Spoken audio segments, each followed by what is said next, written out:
Hello everyone, this is Purva और इस video में मैं आपको रांची के one of the famous college which is Gossner college के बारे में बताने वाली हूँ। साथ ही इसमें मैं बताऊंगी कि आपको यहाँ पर कौन कौन से लेवल के कोर्सेज प्रोवाइड किए जाते हैं, कौन से कोर्सेज का कितना फीस स्ट्रक्चर है, साथ ही यहाँ का इंफ्रास्ट्रक्चर कैसा है और आपको कौन से फैसिलिटीज प्रोवाइड करवाए जाते हैं, साथ ही यहाँ पर एडमिशन प्रोसेस क्या है।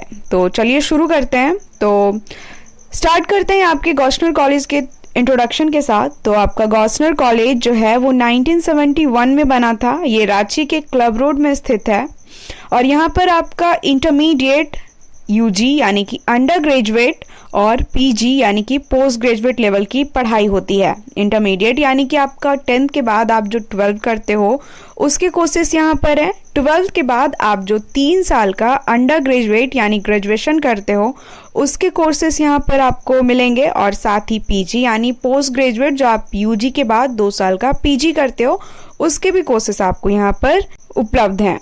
साथ ही आप यहाँ पर इसके एक्स्ट्रा इन्फॉर्मेशन के लिए इनके ऑफिशियल वेबसाइट को विजिट कर सकते हो विच इज www.gcran.org। ओके, तो चलिए शुरुआत करते हैं कोर्सेज से। तो यहाँ पर कोर्सेज की बात करें तो आपका इंटरमीडिएट है, ग्रेजुएशन है और पोस्ट ग्रेजुएशन है। अब यहाँ पर इंटरमीडिएट के अंदर में जैसा कि आपको मालूम है आपका साइंस है, आर्ट्स है एंड कॉमर्स है विच इज आपका ISC, IA एंड ICOM। तो साइंस के अंदर चलिए देखते हैं आपका कौन कौन सा सब्जेक्ट आपको दिया गया है। तो यहाँ पर देखिए आपका intermediate class 11 and 12 under Jharkhand academic council के अंदर में आपका साइंस के अंदर में फिजिक्स है, केमिस्ट्री है, मैथमेटिक्स है, जियोलॉजी है, बायोलॉजी है विच इज कंबाइंड है आपका बोटैनी और जियोलॉजी के साथ, और साथ ही आपका कंप्यूटर्स है। तो ये आपका इंटरमीडिएट साइंस था। अब इंटरमीडिएट आर्ट्स में चलिए देखते हैं आपका कौन कौन सा सब्जेक्ट्स है। तो इंटरमीडिएट आर्ट्स में आपका हिस्ट्री है, पॉलिटिकल साइंस है, इकोनॉमिक्स है, फिलॉसफी है, साइकोलॉजी है, जियोग्राफी है एंड एंथ्रोपोलॉजी है। तो ये आपका आर्ट्स का था। अब इसके बाद चलिए देखते हैं आपका कॉमर्स में इंटरमीडिएट में आपको कौन से सब्जेक्ट्स हैं दिए गए हैं। तो यहाँ पर आपका अकाउंटेंसी है, BST है, इकोनॉमिक्स है, CA है और ऑप्शनल में आपका ETP, CA और ETP में आपको कोई एक चूज करना होगा। तो ये आपके इंटरमीडिएट के कोर्सेज थे। अब बात करते हैं आपके ग्रेजुएशन की। तो ग्रेजुएशन में अगेन आप जैसा देख पा रहे होंगे, देखिए साइंस है आपका, आर्ट्स है, कॉमर्स है। तो इन तीनों के अंदर अगेन आपका डिफरेंट डिपार्टमेंट्स यानी कि डिफरेंट सब्जेक्ट होता है जिसको लेकर आप एक पर्टिकुलर सब्जेक्ट को लेकर आप ऑनर्स पेपर करते हो। तो चलिए स्टार्ट करते हैं आपके साइंस स्ट्रीम से। तो साइंस में जो सब्जेक्ट्स आपको प्रोवाइड किए गए हैं वो है, देखिए बैचलर्स डिग्री में है physics, chemistry, mathematics, botany, zoology and geology. तो ये साइंस का था। अब इसी के बाद आपका अब आर्ट्स में देखते हैं, आर्ट्स एंड ह्यूमैनिटीज में। तो आपका है history, economics, political science, philosophy, Sanskrit, Hindi, English, psychology, geography, anthropology, Bangla and Urdu.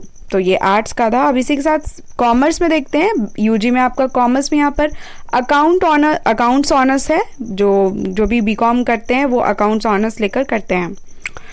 अब इसके बाद ये आपका ग्रेजुएशन था।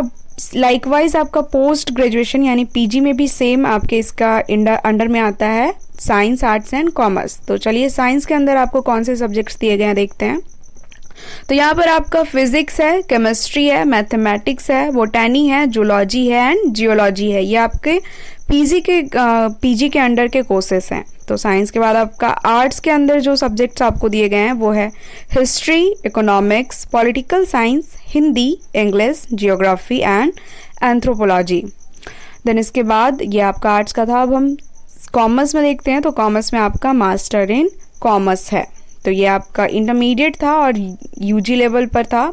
अब बात करें आपके वोकेशनल कोर्सेज की। तो वोकेशनल कोर्सेज के बारे में तो आपको पता ही है कि अभी के टाइम में वोकेशनल कोर्सेज का बहुत ही ज़्यादा ट्रेंड चल रहा है और ये थोड़ा महंगा भी आता है। तो चलिए देखते हैं वोकेशनल कोर्सेज में आपको यहाँ पर कौन कौन से कोर्सेज प्रोवाइड किए गए हैं। तो यहाँ पर आपका है BSc है which is computer application and information technology है विच इज़ IT। देन आपका BBA है which is bachelors in business administration. Then आपका बायोटेक्नोलॉजी है एंड लास्टली आपका mass communication and video production है। तो ये आपके इंटरमीडिएट के यूजी, पीजी और वोकेशनल कोर्सेज थे। अब चलिए यहाँ पर देखते हैं यहाँ पर आपको कौन से एक्स्ट्रा फैसिलिटीज़ दिए गए हैं, यहाँ पर इंफ्रास्ट्रक्चर कैसा है, एक्स्ट्रा करिकुलम एक्टिविटीज़ यहाँ पर क्या है। तो देखिए यहाँ पर आपका सेमिनार्स करवाया जाता है, यहाँ पर आपका वर्कशॉप्स भी होता है, कॉन्फ्रेंसेस करवाए जाते हैं, ब्लड डोनेशन कैंप्स लगते हैं, हेल्थ चेकअप है आपका, यहाँ पर हेल्थ चेकअप का कैंप्स लगता है, ट्रैफिक अवेयरनेस प्रोग्राम्स करवाए जाते हैं आप लोगों से, स्वच्छ भारत अभियान यहाँ पर होता है, साथ ही वोटर अवेयरनेस प्रोग्राम्स भी चलते हैं, ईवीएम वीवीपैट अवेयरनेस प्रोग्राम्स चलते हैं। इसके बाद आपका स्पोर्ट्स क्लब है, यहाँ पर योगा भी होता है। देन आपका कल्चरल एक्टिविटीज़ करवाया जाता है। देन कॉन्स्टिट्यूशनल ड्यूटीज़ भी है यहाँ पर, और साथ ही आपका इंडिपेंडेंस डे, रिपब्लिक डे जैसे जो भी इम्पॉर्टेंट डेज है वो यहाँ पर सेलिब्रेट होते हैं। तो बात करें यहाँ पर और एक्स्ट्रा फैसिलिटीज़ और करिकुलम एक्टिविटीज़ की, तो आपको यहाँ पर एनएसएस और एनसीसी की भी सुविधा दी गई है। तो जिन लोगों को नहीं पता एनएसएस और एनसीसी क्या होता है, तो मैं बता दूँ कि ये आपका 2 या फिर 3 साल का कोर्सेस होता है। इसको करने पे आपको बी और सी का सर्टिफिकेट मिलता है, जिससे अगर आप कोई जॉब वगैरह लेना चाहते हो तो वहाँ पर दिखाते हो तो वहाँ पर आपको थोड़ा एक्स्ट्रा वेटेज मिलता है। या फिर अगर आप दूसरे किसी कॉलेज में एडमिशन लेना चाहते हो तो आपसे पूछा जाता है कि आर यू फ्रॉम एनसीसी और एनएसएस, तो वहाँ पर अगर आप यस बोलते हो कि हाँ मेरे पास सी सर्टिफिकेट है इसका, तो आपको वहाँ पर 5 या 10 मार्क्स एक्स्ट्रा बढ़ाया जाता है। तो ये सारे बेनिफिट्स होते हैं।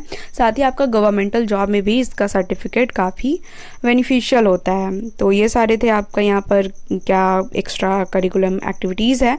तो चलिए बात करते हैं अब आपके फ़ीस स्ट्रक्चर की, कि ये सारे कोर्सेज में आपका फ़ी स्ट्रक्चर कितना फ़ी लगता है। ओके, तो फीस स्ट्रक्चर को देखा जाए तो कोर्स में अगर आप यहाँ इस कॉलेज से बीए ऑनर्स करते हो तो आपका फ़ी होगा 8,450। ये आपका फर्स्ट ईयर का फीस है। और एलिजिबिलिटी यहाँ पर आपका है 10+2, यानी आपके पास इंटरमीडिएट की मार्कशीट होनी चाहिए। उसके बाद अगर आप यहाँ से मास्टर्स इन आर्ट्स करते हो विच इज़ एमए, तो आपका यहाँ पर फ़ी लगेगा 30,420। दिस इज़ पर ईयर का है। यहाँ पर आपका एलिजिबिलिटी है ग्रेजुएशन। देन अगेन अगर आप यहाँ से एमएससी करते हो तो आपका 31,020 रुपीज़ है फर्स्ट ईयर का, एंड अगेन एलिजिबिलिटी आपका ग्रेजुएशन है। इसके बाद फिर से अगर आप यहाँ पर एमकॉम करते हो तो आपका यहाँ पर फ़ी जो है वो 28,000 है, और एलिजिबिलिटी आपका यहाँ पर ग्रेजुएशन है। अगर आप इस कॉलेज से बैचलर्स ऑफ कॉमर्स करते हो यानी बीकॉम करते हो तो आपका 24,000 यहाँ पर लग रहा है।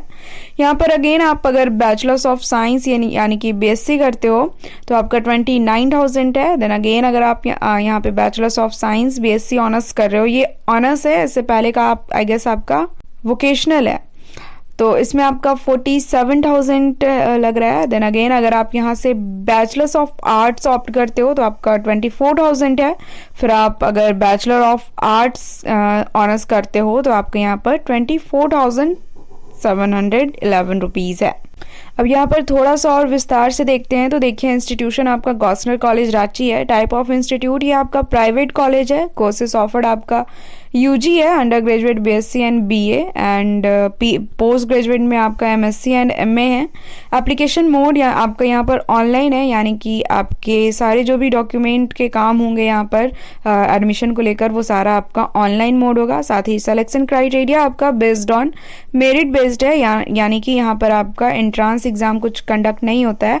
आपके यहाँ पर आपके मार्क्स के बेसिस पर यहाँ पर मेरिट लिस्ट निकलता है। इसके बाद यहाँ पे कॉलेज में हॉस्टल फैसिलिटीज़ की बात करें तो देखिए the Gossner college Ranchi provides hostel facilities to its students residing in the college. Students need to apply for hostels during college admission, यानी कि जब आप एडमिशन ले रहे होते हो तभी आपको कॉलेज में हॉस्टल के लिए अप्लाई करना होता है। तो आगे देखते हैं। The Gossner college Ranchi infrastructure also provides hostel facilities. ये कॉलेज आपको इंफ्रास्ट्रक्चर में आपको हॉस्टल फैसिलिटीज़ प्रोवाइड करती है। The facility of hostel at Gosnell College Ranchi is limited and rooms are allocated on a first come first serve basis, यानी कि यहाँ पर आपको जो रूम एलोकेट किए जाते हैं वो आपको फर्स्ट कम फर्स्ट सर्व के बेसिस पर होता है। आप पहले अगर अप्लाई करते हो तो आपको पहले मिल जाता है। Then the hotel is provided to students from the minority sector only, यानी then the hostel is provided to students from minorities sector only, यानी कि यहाँ पर जो हॉस्टल प्रोवाइड किए जाते हैं वो केवल माइनॉरिटी सेक्टर को मिलते हैं। जैसा कि आपको पहले ही मैंने बताया आई गेस कि यहाँ पर रिजर्वेशन कोटा भी चलता है, जिसके अंडर में हमारे जो पिछले बैकवर्ड हैं SC ST उनके लिए थोड़ा सा यहाँ पर प्रिविलेज दिया गया है। इसके बाद है both boys and girls reside in the hostels and separate accommodation is provided for both. यहाँ पर गर्ल्स और बोथ दोनों का हॉस्टल्स है और दोनों के लिए सेपरेट बना हुआ है। देन है Gossner college facilities include sports facilities for its students to help with their physical development. यहाँ पर आपके लिए हेल्थ फैसिलिटीज भी है आपके फिजिकल डेवलपमेंट के लिए। इसके बाद यहाँ पर देखिए ये आपके लिए मेडिकल है, हॉस्टल है, जिम है, स्पोर्ट्स है, लाइब्रेरी है, लेबोरेटरी है, कैफेटेरिया है, ऑडिटोरियम है एंड कंप्यूटर लैब्स है।